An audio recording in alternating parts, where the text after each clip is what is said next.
This is a thriving modern town with cinemas and a wireless station and fine shops and new modern buildings.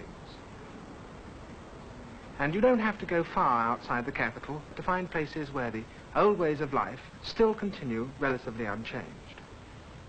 And to the naturalist, it's one of the most fascinating places in the world. You might think that there'd be elephants and giraffe and hippopotamus and rhinoceros and antelope and so on, but in fact, there are none of these creatures there.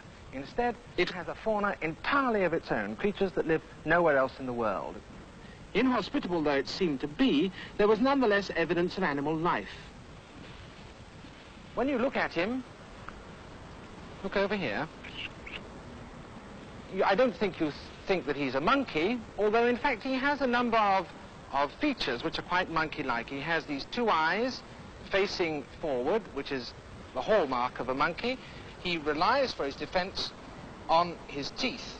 And from past experience of this chap, I'm not going to put my hand inside because I know he'll give me a very nasty nip. And here is father. He's full grown. I'm very fond of him.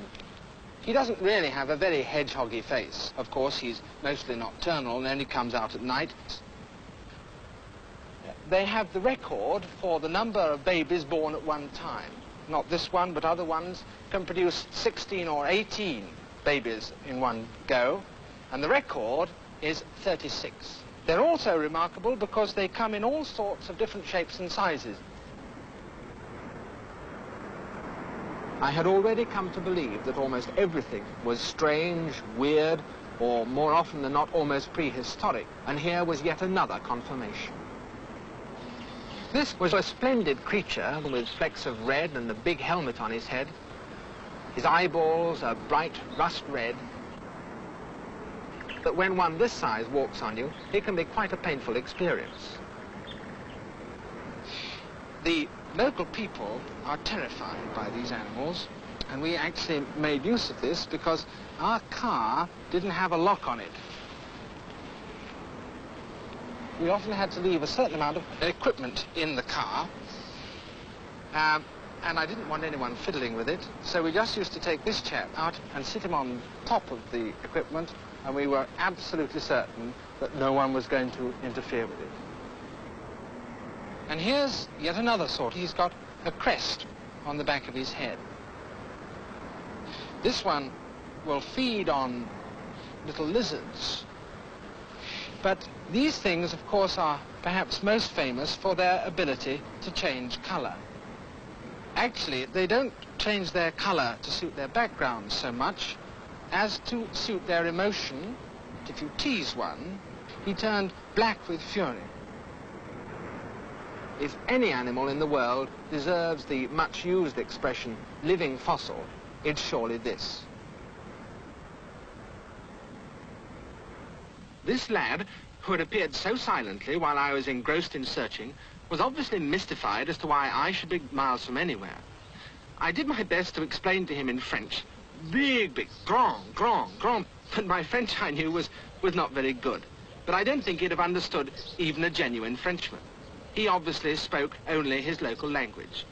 When he left, I was quite sure he hadn't the faintest idea of what I'd been trying to explain, and was probably going back to report that he had met a harmless lunatic.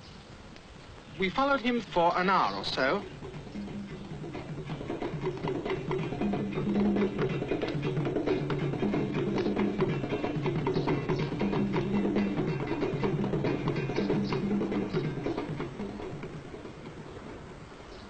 Until he came to the banks of a tiny dried-up stream.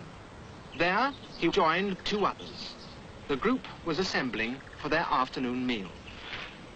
The only call it can produce is a very faint noise, something like a polite sneeze, and it only makes that when it's alarmed. By 4 o'clock, there were 5 of them, and now they began to feed. Their food is almost exclusively vegetable, and they're very particular about what they eat.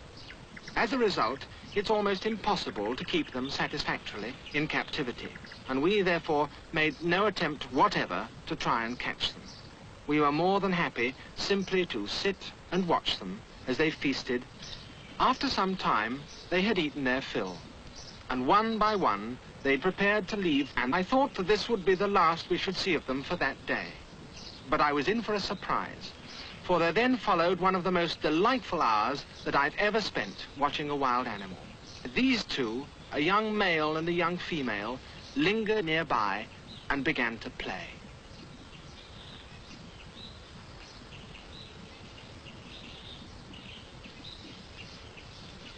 This was certainly not a fight, for neither was biting the other. There's little time for recreation in the savage world of nature. But I had no doubt whatever that this is just what these beautiful, gentle creatures were doing, and they seemed to be enjoying every minute of it. It was simply a friendly wrestling match, interrupted when they stopped to look and see precisely what we were doing.